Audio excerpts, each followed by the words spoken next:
अस्सलामुअलैकुम नाज़रीन, आप देख रहे हैं पीसी वर्ल्ड न्यूज़। थाना सिटी साहिवाल का गुपाड़ा और फहश गाने चलाने वालों के खिलाफ एक्शन।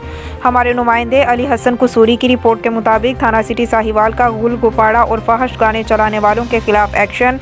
डिस्ट्रिक्ट पुलिस ऑफिसर अमीर तैमूर खान की हिदायत पर DSP city circle Mohammad Salim Khan की ज़ेरे निगरानी एसएचओ थाना सिटी साहिवाल मुदस्सिर गफ्फार खान की अपनी टीम के हमरा कार्रवाई गुपाड़ा, हुल्लड़बाजी और बेहुदा गानों पर डांस करते हुए मोहल्ला फरीदगंज, मजदूरपुली और जहाज़ ग्राउंड से मुलजिमान को गिरफ्तार कर लिया। इसके अलावा मौके से साउंड सिस्टम कब्जा पुलिस में ले लिया।